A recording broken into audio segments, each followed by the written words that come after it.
Bonjour, la leçon d'aujourd'hui va porter sur la nomenclature pour le cours de chimie générale au Cégep de l'Outaouais. Donc, la nomenclature, premièrement, ce que c'est les règles qui sont utilisées pour nous nommer et classer les composés chimiques. Nous, ici, on va vraiment se concentrer uniquement sur les composés qui sont inorganiques. Donc, la nomenclature des composés organiques serait vraiment différente, mais nous, on regarde uniquement pour le cours de chimie générale les composés qui sont inorganiques. Lorsqu'on veut faire un problème de nomenclature, la première chose qu'on va toujours faire, ça va être d'identifier le type de composé qu'on a, parce que si on a un composé de type différent, bien, on va utiliser des règles de nomenclature qui sont aussi différentes. Donc, les types de composés qu'on va voir dans le cours, il y a premièrement les composés qui sont ioniques. Donc, les composés ioniques, c'est des composés qui sont constitués d'un cation et d'un anion, donc de deux ions. C'est pour ça qu'on appelle ça un composé ionique. Les cations vont généralement être des métaux, tandis que les anions vont généralement être un non-métal ou un groupe de non-métal. Si on regarde quelques petits exemples, il y aurait par exemple un composé que vous connaissez bien, le NaCl, qui est en fait du sel de table simplement. Donc, NaCl va être constitué de Na+, et de Cl-. Donc, Na+, ça va être notre cation, tandis que Cl- va être l'anion. Dans ce cas-ci, l'anion, on va dire que c'est un anion simple, étant donné qu'il est constitué d'un seul non-métal. Un autre exemple, ça serait un qui serait un petit peu plus complexe, le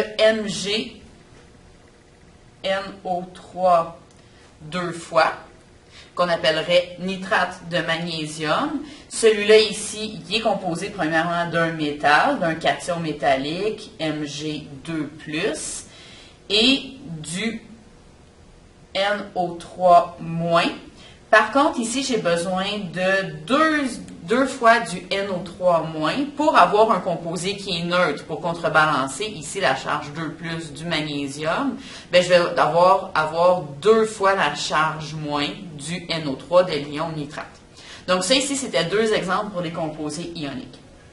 Ensuite, on va voir aussi dans la prochaine leçon, les composés covalents. Les composés covalents sont composés de plusieurs non-métaux, comme par exemple, un que vous connaissez bien aussi, l'eau, H2O, ou des plus complexes avec plus d'atomes comme P2O5.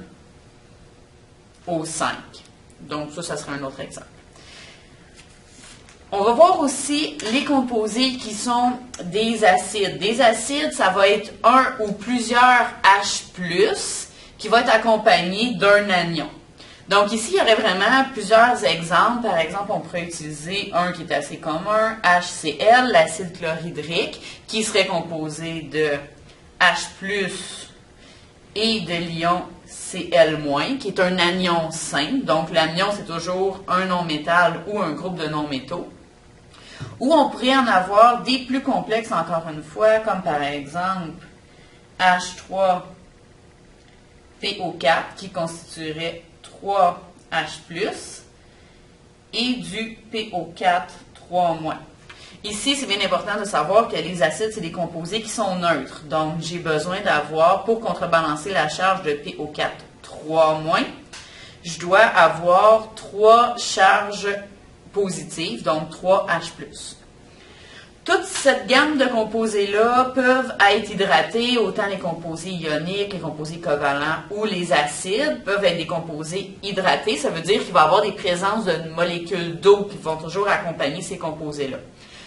Un exemple, ce serait par exemple un composé ionique, MgCl2, qui pourrait être accompagné par exemple de 6 molécules d'eau. On va donc dire qu'ici, on a du MgCl2 hydraté.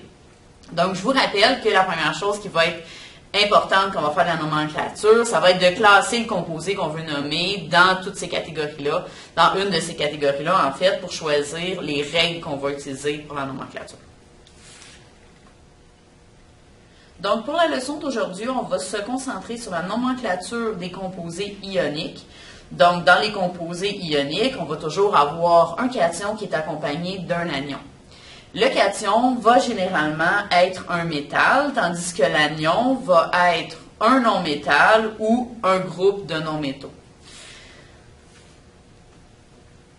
Donc, quand on va écrire la formule chimique d'un composé ionique, on va commencer par le cation et ensuite on va mettre l'anion. Donc, ça, on prend là, un composé que vous connaissez bien, NaCl. Donc, le Na va être sous la forme Na+, lorsqu'il va être ionique.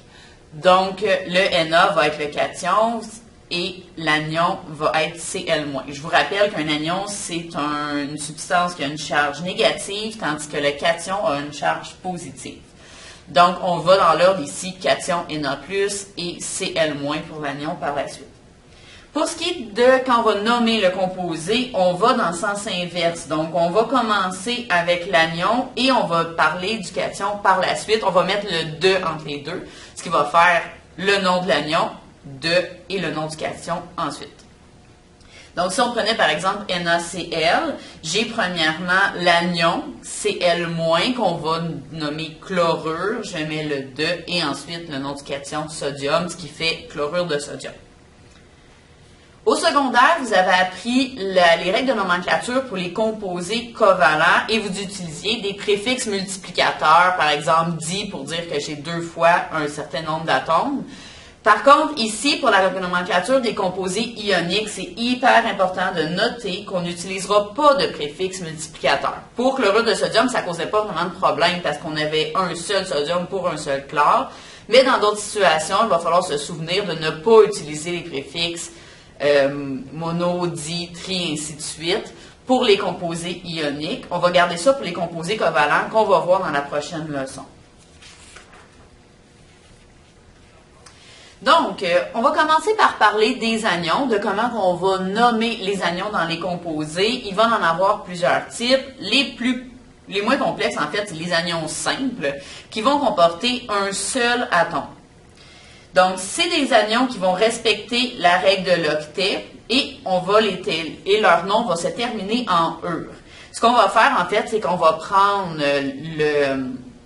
l'atome qui, dans le tableau périodique, on va connaître son nombre d'électrons de valence et on va ajouter des électrons de valence jusqu'à temps qu'on ait 8 électrons pour nous donner un atome qui respecte la règle de l'octet. Et on va voir ici un anion qui va être chargé négativement.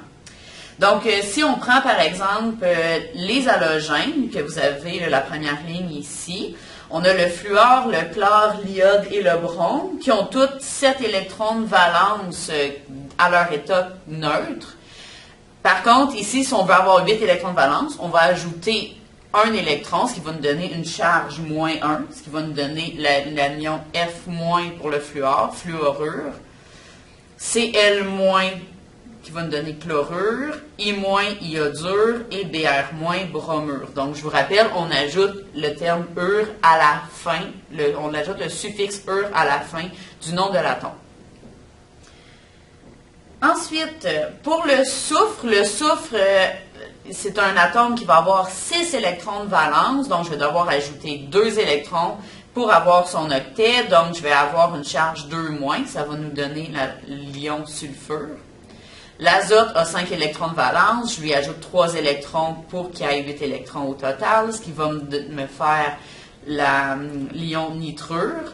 Et il y a un ion qui est un petit peu plus rare, que ça va être seulement quand j'ai un hydrogène qui est accompagné de métaux, qui est l'ion hydrure. Donc, il y a un seul électron de valence pour l'hydrogène. Si je lui ajoute un électron, il va avoir 2 électrons de valence. On va voir pourquoi, plus tard dans la session, pourquoi que cet atome-là ne se rendra pas jusqu'à 8 électrons de valence. Vous l'avez sûrement déjà vu aussi au secondaire. Mais ici, ça va nous donner un ion qui s'appelle hydrure. Pour ce qui est des anions, il y a aussi des exceptions qui sont très, très communes, qui sont ceux avec l'oxygène. L'oxygène 2- va s'appeler oxyde, tandis que l'oxygène, en fait, quand j'ai 2 oxygènes ensemble qui ont une charge de 2-, on va appeler ça peroxyde. On va voir souvent ces exemples-là, et c'est des exemples qui sont très communs, mais c'est quand même des exceptions.